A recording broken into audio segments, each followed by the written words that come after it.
안녕하세요. 우리가 보통 사주라고 하면, 아, 내 운명은 정해져 있구나. 이렇게 생각하잖아요. 그쵸? 근데 만약에요, 이 사주가 운명론 같은 게 아니라 내 삶을 최고로 잘 쓸 수 있게 도와주는 설계도 같은 거라면 어떨까요? 오늘 바로 그 이야기, 그 관점의 전환을 제대로 한번 파헤쳐 보겠습니다. 아, 내 사주팔자가 이렇다던데, 그럼 내 인생은 뭐 이미 다 결정된 건가? 이런 생각 다들 한 번쯤은 해보셨을 거예요. 맞아요. 오늘 우리가 나눌 이야기는 바로 이 아주 익숙한 질문에서부터 출발합니다. 그런데 말이죠. 사주가 이미 다 지어져서 바꿀 수 없는 건물이 아니라 이제 막 지으려고 펼쳐놓은 설계도 같은 거라면요.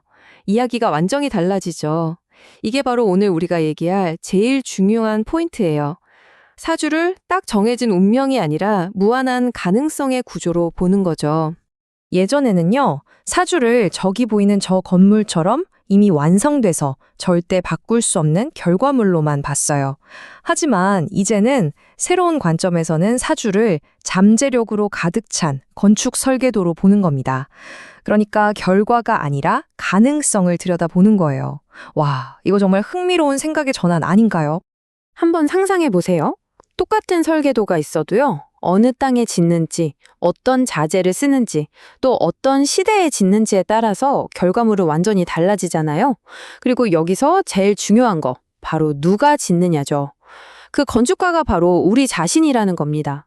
그러니까 내 인생은 정해진 게 아니라 내가 직접 만들어가는 하나의 작품이라는 거예요. 자, 그렇다면 사주랑 환경은 도대체 무슨 관계일까요? 쉽게 말해서 사주가 내 안에 숨겨진 에너지의 기본 설계라면요. 환경은 그 에너지가 현실에서 어떤 모습으로 나타날지를 결정하는 번역기 같은 역할을 하는 거예요. 똑같은 문장도 어떤 번역기를 쓰는 자에 따라 의미가 확 달라지는 것처럼 말이죠. 그럼 이 설계도 비유가 구체적으로 어떻게 작동하는지 한번 볼까요? 사주의 핵심 개념 중에 십신이라는 게 있거든요. 이걸 통해서 한번 알아볼게요. 십신은 간단히 말해 우리 안에 있는 10가지 기본 에너지라고 생각하시면 되는데 똑같은 에너지가 환경에 따라서 얼마나 달라질 수 있는지 정말 깜짝 놀라실 겁니다. 자, 첫 번째는 식상입니다. 식상은 뭐냐면요. 기본적으로 내 안에 있는 걸 밖으로 뿜어내는 힘이에요. 말하는 거, 글 쓰는 거, 기술을 쓰는 거, 뭔가를 만들어내는 거. 이런 모든 표현 활동이 전부 이 식상에 해당됩니다. 여기서부터가 진짜 재밌어요. 똑같은 식상 에너지를 갖고 태어났다고 해도요, 만약에 표현을 자꾸 막는 억압적인 환경이 있잖아요. 그럼 그게 막 불평불만이 되거나 심하면 소화불량 같은 신체 증상으로 나타나기도 해요. 그런데 반대로 창의력을 막 밀어주는 개방적인 환경에 있다면 그 에너지가 엄청난 생산성이나 자기만의 멋진 브랜드가 되는 거죠. 완전히 다르죠? 다음은 재성입니다. 우리가 보통 재성하면 그냥 돈복 이렇게만 생각하기 쉬운데 사실은 그게 아니고요. 재성은 현실에 있는 여러 자원이나 관계를 잘 관리하는 훨씬 더 넓은 개념의 에너지라고 보셔야 해요. 이 재성도 마찬가지예요. 막 당장 먹고 사는 게 힘든 그런 생존 압박이 심한 환경에서는 이 재성 에너지가 그냥 돈에 대한 집착이나 무거운 부담감으로 작용할 수 있어요. 하지만 안정적으로 지원도 받고 교육도 잘 받는 환경이라면 어떨까요?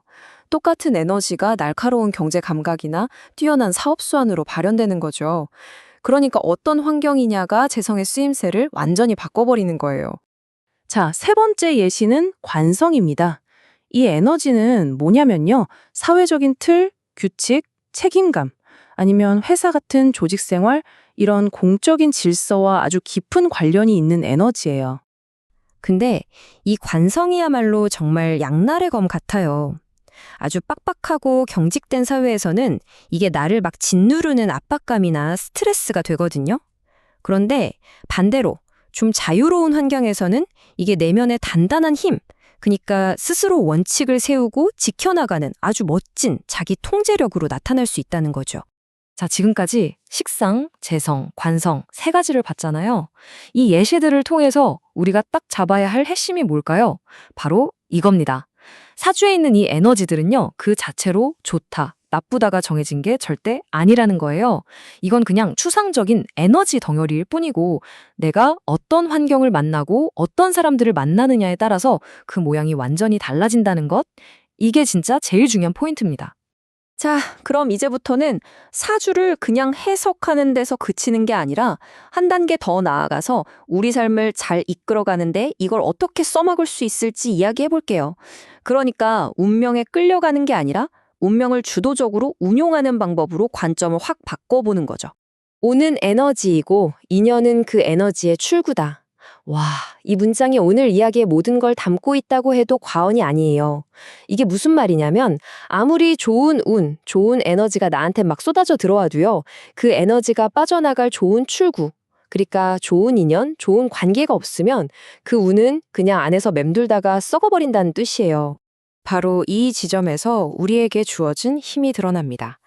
내 사주팔자, 그러니까 타고난 설계도 자체를 막 찢어서 바꿀 수는 없어요.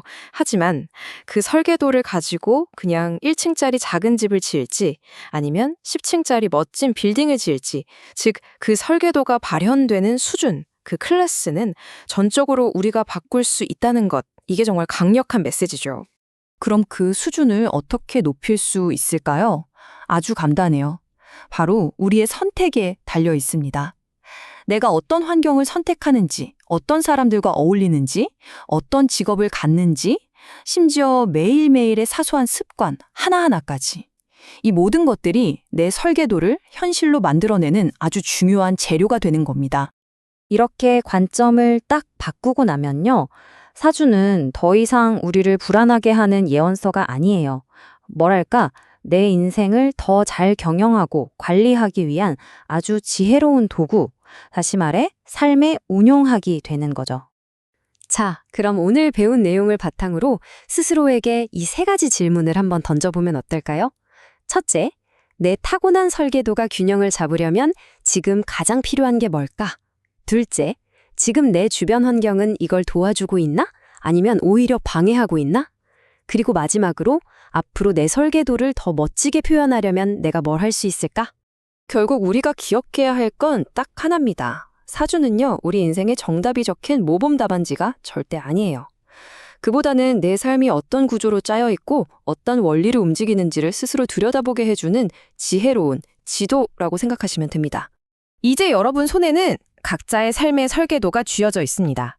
자, 이 설계도를 가지고 여러분은 어떤 멋진 건물을 지어 올리시겠습니까? 그 선택은, 그리고 그 책임은 오롯이 여러분의 몫입니다.